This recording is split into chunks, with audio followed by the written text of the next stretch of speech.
Heinrich Rybak is the author of a 2016 bachelor's thesis at the University of South Bohemia, Faculty of Education, Department of Social Sciences, supervised by Michal Siemiuk, in which he used classic ethnographic tools, participant observation and open, unstructured interviews, to document everyday life inside the rainbow family. His fieldwork was immersive and on-site at a regional Carpathian rainbow gathering in Slovakia in August 2015, where he lived among participants to capture the ordinary, lived experience of a typical attendee and describe how food circles, consensus decision-making, and informal norms shape daily camp life. Rainbow Family, an ethnographic study of a contemporary hippie community, is a 2016 bachelor's thesis by Heinrich Rybak that uses participant observation and open, unstructured interviews at a rainbow family gathering to portray how a temporary, off-grid camp operates in everyday life, shared kitchens and the communal food circle, consensus-seeking meetings, the magic hat for voluntary food donations, and community norms upheld through the Shanti Sena peacekeeping ethos.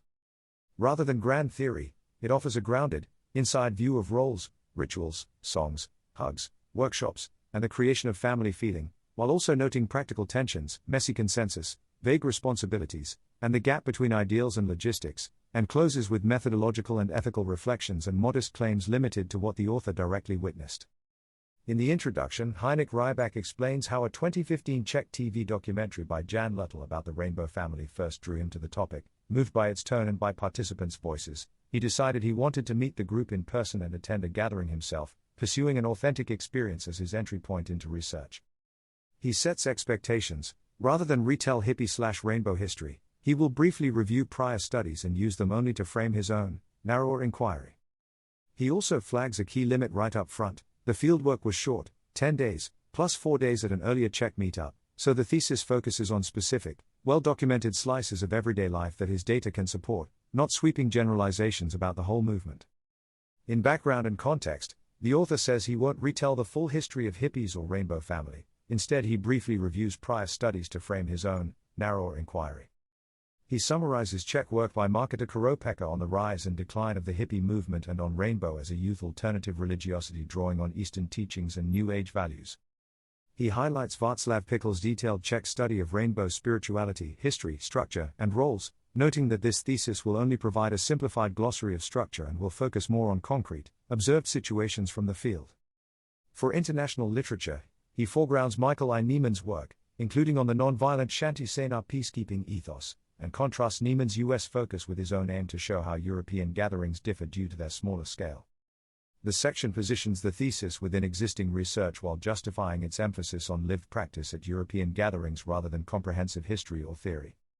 In methodology, the thesis uses a straightforward ethnographic approach. The author lived at the camp, watched what people actually did, and held open, unstructured conversations, writing everything up in field notes instead of rigid questionnaires. The fieldwork was short and intensive at a regional Carpathian rainbow gathering in Slovakia, August 2015, so the study sticks to everyday situations he could directly observe, food circles, meetings, chores, informal roles, rather than broad generalizations. He reflects on his own role as a newcomer participant, explains basic ethics, voluntary participation, anonymity, respect, and is explicit about limits such as the brief time on site and the non-representative, convenience nature of who he talked with. Afterward, he organized notes by recurring themes and compared what he saw to prior literature to keep the analysis grounded without overreaching. The gathering as a temporary community depicts the camp as a rotating, consensus-chosen site, a meadow area and surrounding woods, selected by an open vision council at the prior gathering and then finalized by volunteer scouts. The same location is never reused, an internal hygiene/practical rules guide site choice. Daily life centers on field kitchens, large tented spaces with multiple hearths where volunteers cook for everyone, and the communal food circle, where people sit around the main fire to eat, hear announcements of workshops and activities, and pass the magic hat for voluntary food donations. The physical layout is flexible, while kitchens, the main fire, common tents, and many private tents sit in the meadow. Some participants sleep in hammocks or tents in nearby forest stands, and certain activities spill into the wider surroundings. The section frames the gathering as a temporary, self-organized village whose rhythms, cooking, eating, informing, donating, and infrastructures, kitchens, fire, common spaces, are sustained by voluntary roles and consensus norms. Norms, decision-making, and conflict handling shows that rules at rainbow gatherings are community-set and consensus-based, with practical and hygiene guidelines adopted for site choice and daily conduct, and decisions made in open forums, vision council for sites, talking/heart circles for issues, where anyone may speak until broad agreement emerges. Conflict management relies on the non-violent Shanti Sena ethos. Everyone is the police, where participants collectively de-escalate without force. For example, surrounding a disruptive person, holding hands, chanting Om. Non-violence is a core norm, and while the author notes U.S. cases of clashes with police in prior literature, his own fieldwork did not witness violations of the no-violence rule, with one milder dispute discussed in the consensus chapter. Order is maintained through shared expectations, voluntary participation, and consensus practices that prioritize deciding with the heart, a theme the author traces in both rainbow-inspired texts and his on-site examples of how agreement is reached in practice. In terms of culture, identity, and ritual life, here, being rainbow isn't a membership with cards or dues, it's something you step into by showing up.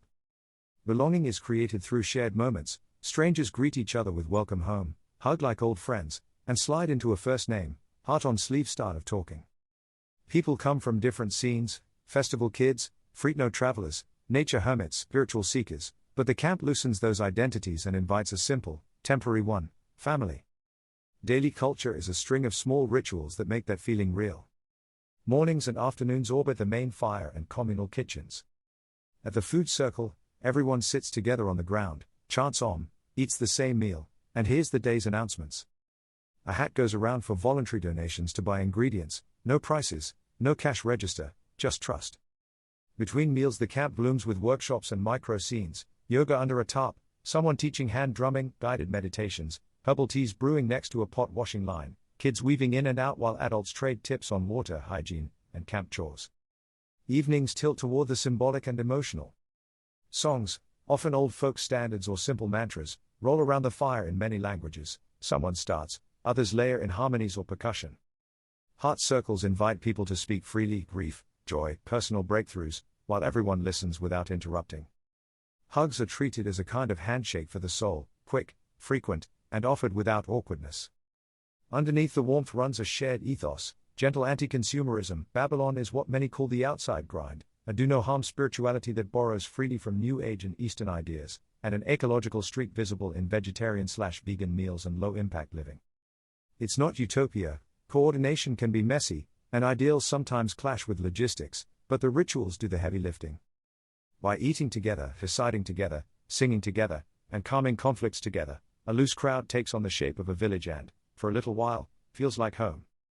Tensions and practical limits, says the lived reality often falls short of the rainbow ideal. Participants themselves acknowledge that gatherings are a path, not a finished ideal, and that people bring old habits from Babylon, everyday hierarchical society, into camp, so unity is imperfect.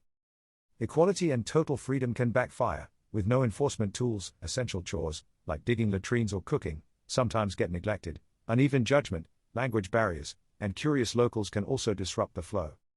One field vignette shows late-night visitors from a nearby village arriving with alcohol, heckling songs at the main fire, and testing the camp's non-violent norms, an example of how proximity to settlements and outside expectations strain consensus-based order.